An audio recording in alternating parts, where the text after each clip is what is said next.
Let us pray. O God, our Creator, we worship you as the source of all wisdom. We thank you for your Son who has become your wisdom for us. We thank you for the Holy Spirit who imparts to us the gifts of wisdom and knowledge. In Jesus' name, Amen. Let us worship our God by singing a hymn from Jesus 242.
Grace to you and peace from God our Father and the Lord Jesus Christ. From the rising of the sun to its setting, the name of the Lord is to be praised. Let us worship God. Open our lips, O Lord. And our mouth shall declare your praise. O God, we seek to save us. O Lord, make haste to help us. Glory to the Father and to the Son and to the Holy Spirit. As it was in the beginning, is now, and always will be, forever and ever. Amen. We praise you, O God the Father, who created all things by your power and wisdom. You loved the world so as to give your Son to be our Savior. We praise you, O God the Son. You became one of us in all things except sin. You were delivered for our offenses and raised against for our justification. We praise you, O God the Holy Spirit. You lead us into all truth. You shower the love of God in our hearts. All praise and glory be unto you, O God, Father, Son, and Holy Spirit, forever and ever. Amen. If we say we have no sin, we deceive ourselves, and the truth is not in us. If we confess our sins, He is faithful and just, and will forgive our sins and cleanse us from all unrighteousness. Let us therefore humbly kneel and confess our sins to Almighty God. O God, our Heavenly Father, we have sinned against you and against our fellow men. We have failed to love you and our neighbors. Have mercy upon us, cleanse us from our sins, and help us to overcome our faults. Through Jesus Christ, our Lord and Amen. May the Almighty and merciful Lord grant us pardon and forgiveness of all our sins, time for true repentance, amendment of life, and the grace and comfort of the Holy Spirit. Amen. Shall we stand? Psalms 119, verses 33 to 40. Teach me, O Lord, the way of your statutes, and I shall keep it to the end. Give me understanding that I may keep your law and observe it with my whole heart. Make me walk in the path of your commandments, for I delight in it. Incline my heart to your testimonies and not to selfish gain. Turn away my eyes from looking at worthless things and revive me in your way. Confirm to your servant your promise that you may be feared. Turn away my reproach, which I dread, for your judgments are good. Behold, I long for your precepts. In your righteousness, give me life. Please be seated. Bible reading. The gospel reading is taken from the Gospel according to St. John, chapter 1, verses beginning from 1st to 18. St. John, chapter 1, verse from 1st onwards. In the beginning was the Word, and the Word was with God, and the Word was God. He was in the beginning with God.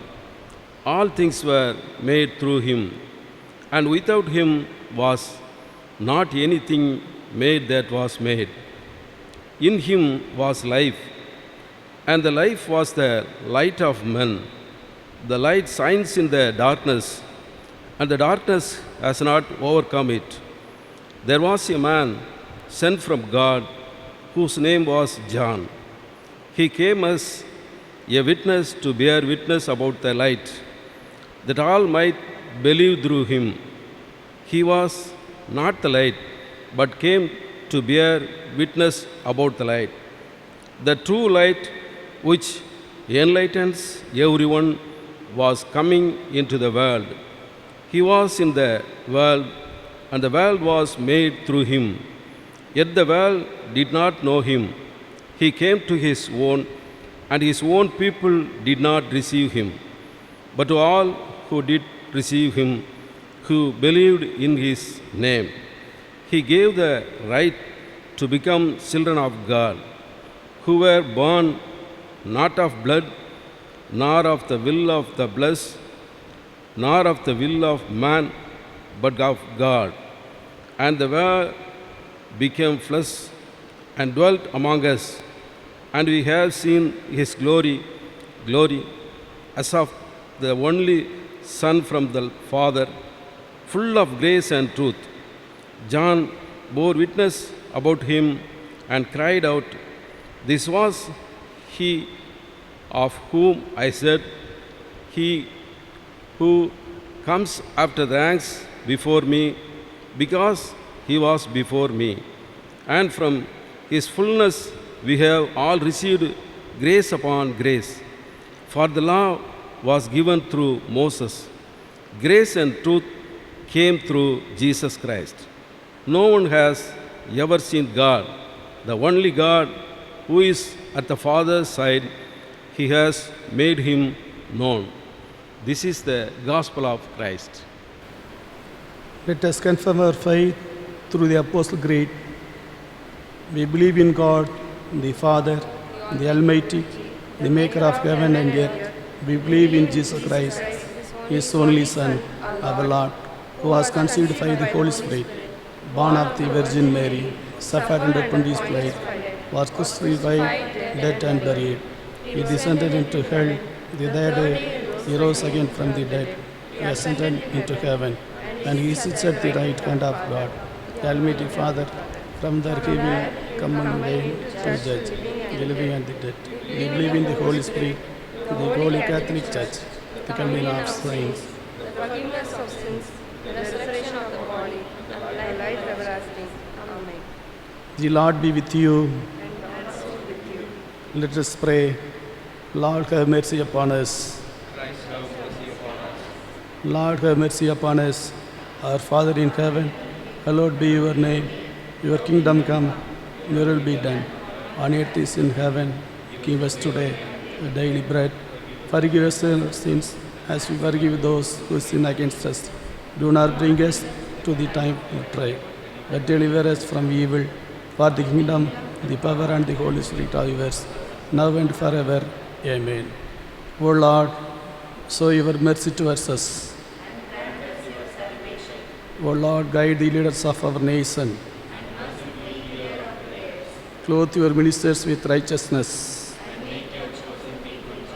O Lord, save your people. Give peace in our time, O Lord. O God, make clean our inmost hearts.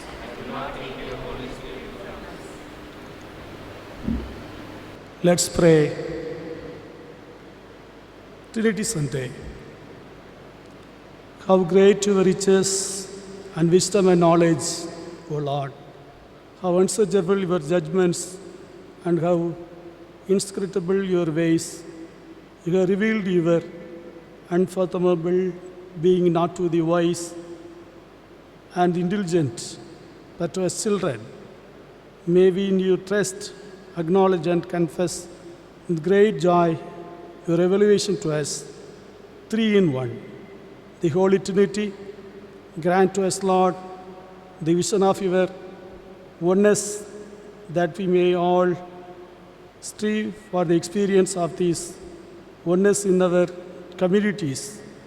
All glory be to you, O Lord, our Creator, Redeemer, and Sustainer, through Jesus Christ our Lord, who lives and reigns with you in unity, with the Holy Spirit, one God, now and ever. Amen. Announcements. Birthday wishes. 6/6/2021 Sunday, Sylvan Kevin Sam, Mrs. Kanjana Sekar, Sylvan Jerome Gabriel. 7/6/2021 Monday, Mrs. Geeta Daniel, Mr. Robinson Devasahayam, Mrs. S. Preeti, Mr. S. John Pradeep, Sylvan Jeremy Stephen. 8/6/2021 Tuesday, Professor R. Hayes Dawson, Miss Kavita Rebecca. 10/6/2021 Thursday, Mrs. K. Leelavadi. Wedding anniversary, 6/6/2021 Sunday, Mr. Vasant Samuel Raj and Mrs. Reena Vasant. 7/6/2021 Monday, Mr. Rajit Samuel and Mrs. Geraldine Benita. Dr. Peter Perimbiraja and Mrs. Vasanta Mary. Advocate Melchizedek and Mrs. Radhi Buspamani. 10/6/2021 Thursday, Mr. Sharon Sambraj, Mrs. Annie Shoran. 11/6/2021, Friday. Mr. Ranjit Rajappa and Mrs. Gracia Jacob. 12/6/2021, Saturday. Mr. Jesurathinam and Dr. Salidi Jesurathinam. Dr. Narayan A. Rajendran and Dr. Jane Renita. From his word of this year, blessed shall you be when you come in, and blessed shall you be when you go out. Deuteronomy chapter 28, verse 6.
Let's pray.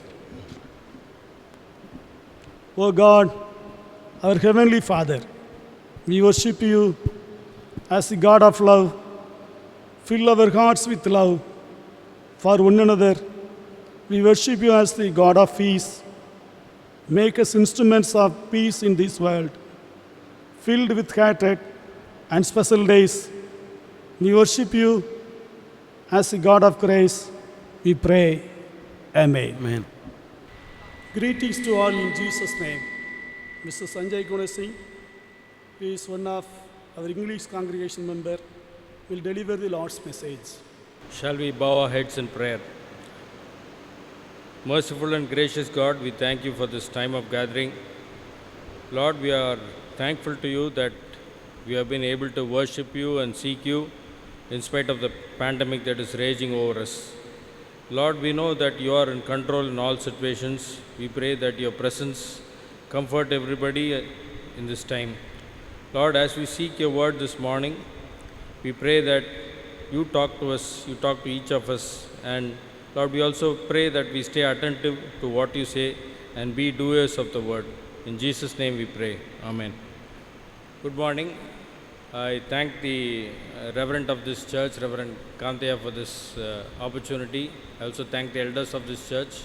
The topic given to me for presentation or to share the word of the Lord is adoration of the Trinity. I repeat, adoration of the Trinity. I'm sure all of you are aware that the term adoration means simply is to praise or worship, and of course it is to praise or worship the Trinity. A minuscule of us or a very small minority might still have a lingering doubt as to whether the Trinity really exists today and as to why it exists. As to why it exists might be a question to a larger crowd, but as to the fact whether it exists is always a question to a super minority or a micro minority. And I believe, and all of us have to believe, that it does exist because the word of the God says so. I would like you to look at the book of Matthew, chapter 3, verses 16 and 17. I repeat, book of Matthew, chapter 3, verses 16 and 17. It clearly says, as soon as Jesus was baptized, he went out of the water. At that moment, heaven was opened, and he saw the Spirit of God descending like a dove and lighting on him. And a voice from heaven said, "This is my Son, whom I love. With whom I am well pleased." So, this is a clear indication of the fact that God exists in three forms. He exists in three forms spiritually. Of course, Jesus was the only one to be on earth in the form of flesh. And as we see in this incident, as Jesus finishes his baptism in water, the Spirit of the Lord descends on him, and the Father speaks to him saying, "This is my Son whom I love, with whom I am well pleased." So this is a very clear-cut explanation or a fact that proves that God exists as a Trinity, and there is a purpose behind it, which we will see in a short while. And to further confirm this, you could look into the book of Matthew, chapter 28, verse 19.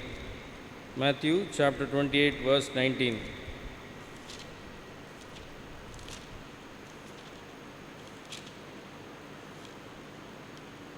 And it clearly says, "Therefore go and make disciples of all nations, baptizing them in the name of the Father and of the Son and of the Holy Spirit." So God wants this Trinity to continue till He comes back, and that is what this verse tries to convey to us. Now, as we proceed further, we need to understand that God does not create anything just for the sake of it, but He has a purpose behind it. And we need to know this purpose so as to know the real deep meaning of it and be affected by it and be benefited by it. You can turn to John chapter 17, verse 3. The book of John, chapter 17, verse 3, wherein it clearly says that, "Now this is eternal life, that they may know you, the only true God, and Jesus Christ, whom you have sent." Now we are speaking of eternal life here, and we need to understand that our ultimate goal is the eternal life, and that's what God wants us to have. And our perception of eternal life is to have a long-lasting life in the presence of God. But there is a different dimension to it, and that is what this verse clearly says. It says, "Now this is eternal life, that they may know you, the only true God." So eternal life, to start with, is knowing God. The term know, K-N-O-W, the term know is a very effective term, especially in the Old Testament. Now it talks of a very intimate relationship. In the Old Testament, you can see that the Bible says that Adam knew Eve, or probably Abraham knew Sarah, and it means the kind of relationship they had and the kind of intimate relationship beyond their physical relationship. It means knowing the needs of the other person without the other person revealing it. That is the kind of relationship. And here, if you were to apply the same, it means knowing Jesus Christ to the core, knowing Jesus Christ to the maximum extent possible, and that is what is eternal life. Now, certain people might raise a doubt on this, thinking that how come this can be interpreted this way. But just to substantiate, I would like you to look at the book of 1 Timothy. I repeat, book of 1 Timothy, chapter 6, verse 12.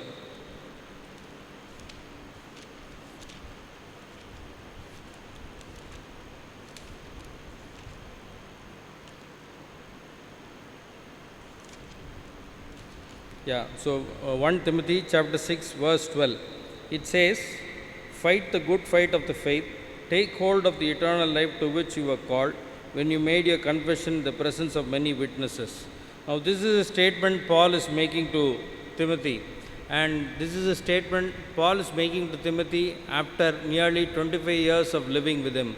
So this is not something new that Paul is introducing to Timothy, but this is something where Paul is stressing on the fact that you need to know Jesus Christ to the core so that you may have eternal life.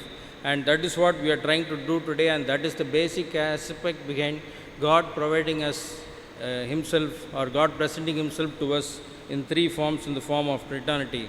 So we need to know the Father, we need to know the Son Jesus Christ, as well as we need to know the Holy Spirit. To start with, I would like to say why God presented Himself as the Father, especially in the Old Testament. You can turn to the book of Matthew chapter 11, verse 11. Matthew chapter 11, verse 11. It says, "I tell you the truth, among those born of women, there has not risen anyone greater than John the Baptist. Yet he who is least in the kingdom of heaven is greater than he." This talks of a privilege somebody gets, especially once he accepts God, Jesus Christ, as his believer or as his Savior. Now we need to understand that in the Old Testament, the whole system was led by law, and it always meant thou shalt, and that's how things were done. And the relationship was that of a master and of a servant. So a relationship between a master and a servant can be loving and it can be understanding, but it cannot beat the relationship between a master and a son. Whereas if you look at the New Testament, it always looks at love. We very well know the Lord Jesus summed up the last 6 of the 10 commandments into just a single sentence saying, love your neighbor as yourself. And love plays the centric role in what the Lord was trying to do. And hence that relationship becomes a relationship where you become the child of God, where you become a son of God, where you become a daughter of God. And it just doesn't stop there. So that is where we need to understand that we, though might be failing in several things, might be failing short in several standards of God, are still considered to be somebody higher than John the Baptist, and that is what this verse clearly says. So the relationship between the father and son is something more powerful, and the relationship between the master and the servant. And this is something very, very important which we need to understand. The devil has cheated us of this information, and we need to understand that this is an everlasting relationship, and we have a father whom we can call anytime, a very wonderful, creative, protective father whom we can call anytime. And there are no restrictions to this relationship, there are no conditions to the relationship except for the fact that you have to believe him in whole. And the greatest opportunity we have here is that we can depend on him in full. I would like you to look at the book of John, chapter 17, verse 23. Book of John, chapter 17, verse 23. It says, I in them and you in me, may they be brought to complete unity, to let the world know that you sent me and have loved them even as you have loved me. So if you look at this last few words, it says, have loved them even as you have loved me. So it simply means as soon as you become the child of God, you are guaranteed of the love of God as to how much he loved Jesus Christ.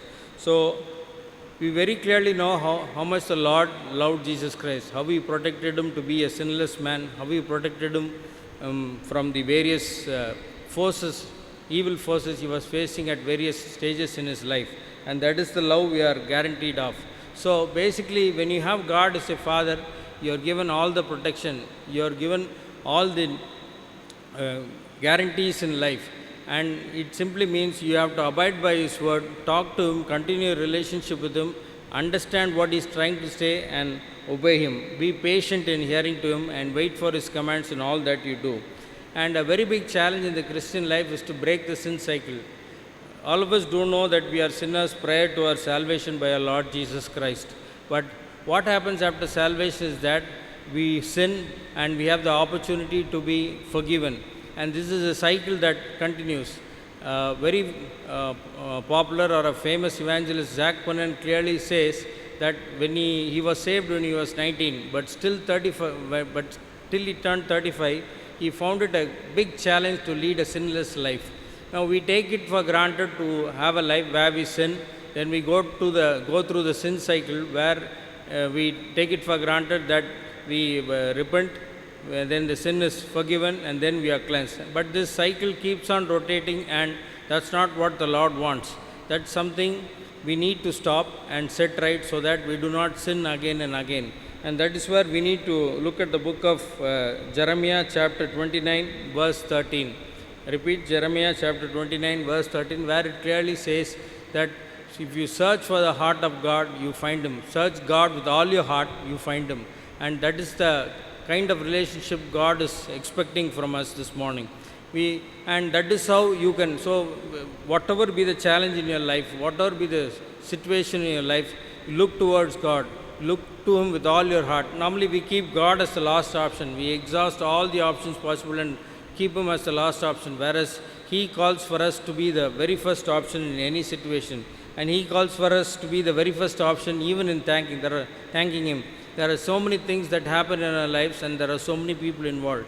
But the question is, do we thank him first? And that is the challenge we have to face and make sure that it happens in our lives. And furthermore, you can turn, of course, all of us know the book, the verse from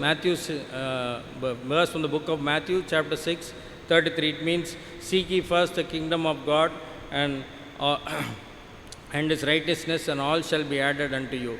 Now, as we see that we are the children of God, he also becomes a father who takes care of all our needs, and needs according to the situation we are in. So, we need to understand that we have a father who is the richest man in the world.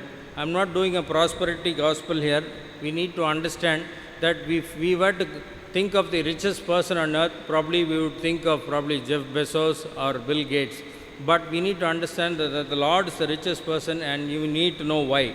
The reason is the Lord is somebody who can provide to millions and billions of people without having a bank account, or without having a credit card, or without having any financial facility. He is somebody who can do anything out of nothing. He can provide out of nothing, and he can provide to anybody. So that is he has no, in the sense, nothing can stop him from providing anything to anybody. And of course, it's all subject to his will and things like that. But we need to understand he is the master power in providing to people. In the same way, he is a God who does justice to everybody. You can turn to book of Luke, chapter 18, verses 7 and 8.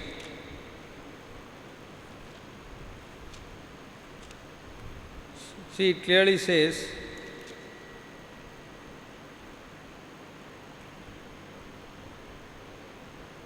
and will not God bring about justice for his chosen ones who cry out to him day and night?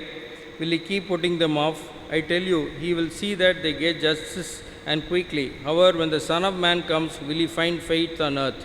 So, he is speaking of justice here. As believers, we face so many situations where we are deprived of our rights, where we do not get justice, or where we are treated not the way we are supposed to be treated in. And as believers, God expects us to put all this to him, and he is a rightful God. He is a God who does justice to anybody who believes in him. And he wants us to know that that is the kind of faith we are supposed to have. That is what the second verse, that is verse 8 says. So he is looking for that kind of a faith. So just to sum up as to why God presented himself as the Father to us, is that we are his children, we have his protection, he takes care of our needs. He is somebody who assists us very much in our spiritual life, and the list is on and on. For anything you can depend on him. Now the second fact, or the second person in the Trinity, is the Father, Jesus Christ. We need to understand that the Lord provided him as a role model. The first thing you can say is to look at the book of Matthew, chapter 11, verse 29. I repeat, Matthew chapter 11, verse 29, where he says, "Take my yoke and learn from me." So if you can break that into two, it says, "Take my yoke and then learn from me." So taking the yoke, in the sense, it means sharing the knowledge that Christ has. So it is similar to probably the yoke that we see that is put on the necks of bullocks as they plow the field. And it is a system where an older bullock is used to train a younger bullock. So similarly, in that way, that is how a yoke can be useful to us. He says, "You bring anything to me and I will share it with you."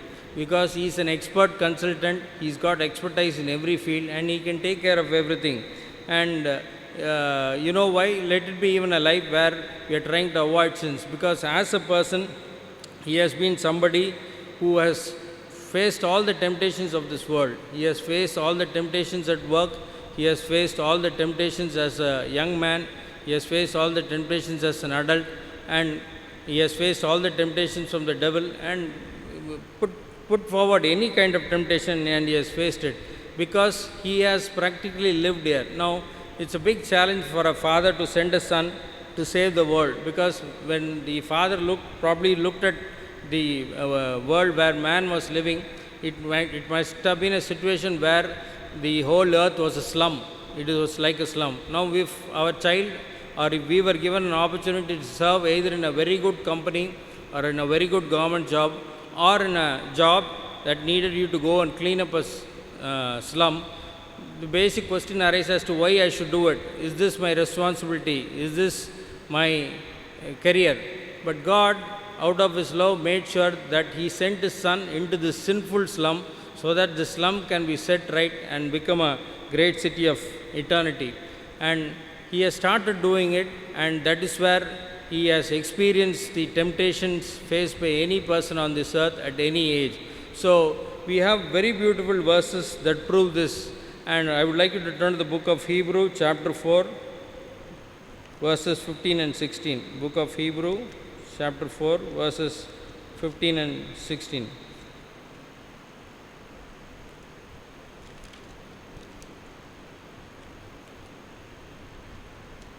It says, "For we do not have a high priest who is unable to sympathize with our weakness, but we have the one who has been tempted in every way, just we are, yet was without sin." So we have a leader who has not committed any sin, and we have a leader who sympathizes with us in any situation. So it is left to us to memorize this verse and use it when we are tempted. And as we continue in the 16th verse, it says, "Let us approach the throne of grace with confidence so that we may receive mercy and find grace to help us in our time of need." So it says, when it says to receive mercy, it says receive mercy for the sins you have committed and find grace.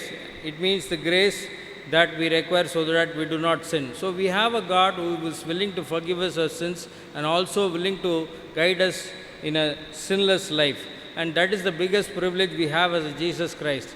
Here we have a God who can take care of all our problems on earth, and as somebody who is willing to forgive our sins, and as somebody who is willing to protect us from the sins. And as we move further, you can look at Hebrews chapter 12, verse 11 and verse 1 and 2.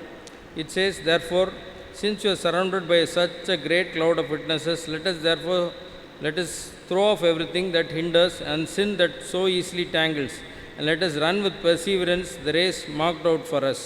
So it means you follow the leader, you know what is happening all around, but still throw all that is unwanted and keep following Jesus.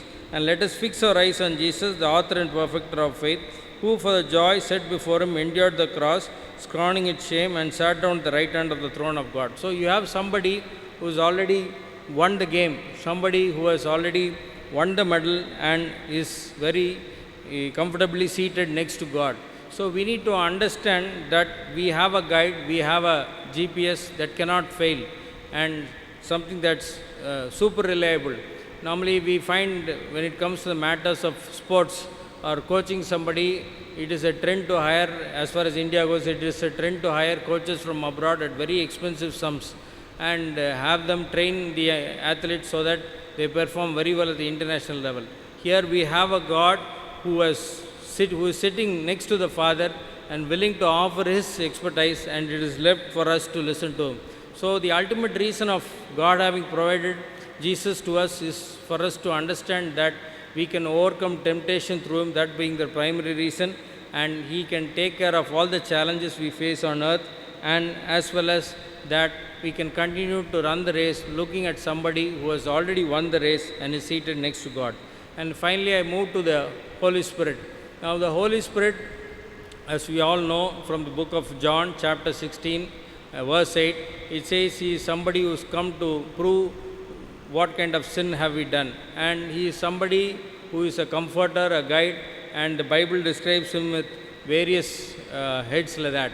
And as we think on this, we need to understand that he is somebody who can always point the right direction to us, set us right, and he resides in us the moment we have accepted Jesus as our Lord. Now the problem with us is the question this morning we can ask about ourselves: do we allow the Holy Spirit to operate in all the fields of our life?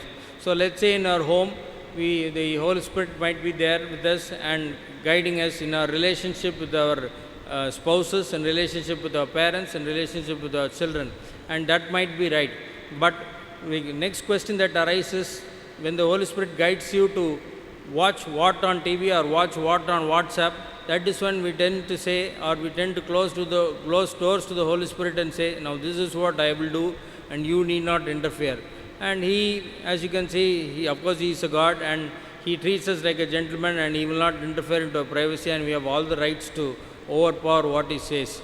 And likewise, we need to see as to whether the Holy Spirit will be will we leave the Holy Spirit to operate in all areas of our life, be it our work, be it at home, be it when we travel, be it when we eat food, be it when we look at others, be it when we talk to others, be it when we drive our car, or drive our vehicles and so on. So we need to have somebody to guide us instantaneously, momentaneously, and that is how God has provided the Holy Spirit to us so that we may lead a life wherein we can avoid being tempted, and we can always be somebody who will delight God, who will always be somebody who will glorify God.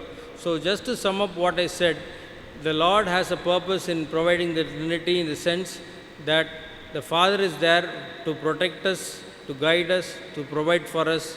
We have Jesus Christ the Son to help us overcome all the earthly temptations, help us overcome all the earthly challenges, and of course, we need to understand the Father also takes care of the justice we deserve. And finally, we have the Holy Spirit who is there to warn us of things that are not right in our lives. So, with these words, I would like to conclude that the Trinity is a synergy beyond compare and there can be no equivalent to it. Let us pray. Merciful God, we thank you for those wonderful words. Lord, we thank you for all that you provide as a Father, as a Son, and as a Holy Spirit. Lord, we understand that this is a greatest synergy we can see in our lives. Lord, we pray that we listen to you at all times through all your teachings so that we may be people who delight you and glorify you. In Jesus' name we pray. Amen.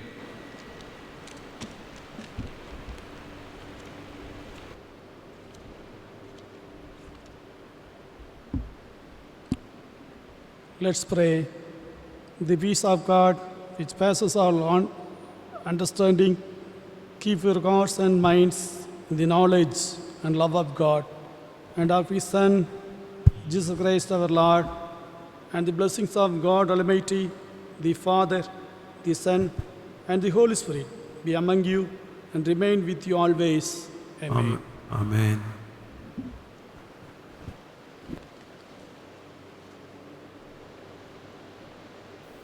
Let us offer ourselves by singing a hymn from SS 23.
Let us pray.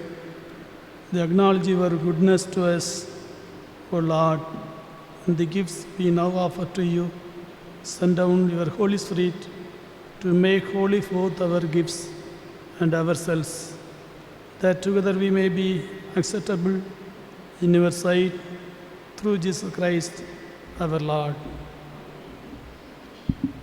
The peace of God, which passes all understanding, keep your hearts and minds in the knowledge and love of God and of His Son, Jesus Christ our Lord, and the blessing of God Almighty, the Father, the Son, and the Holy Spirit be among you and remain with you always.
Gracious and merciful Father, we pray for our children whose faith is shaken off.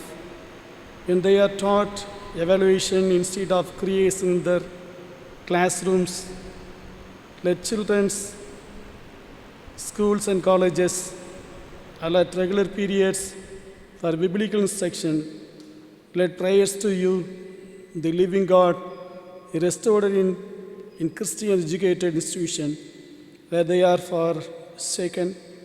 Let the authorities return to the faith of the forefathers who founded those institutions. In the name of Jesus, the wonderful Counselor, we pray. Amen. Go in peace and serve the Lord.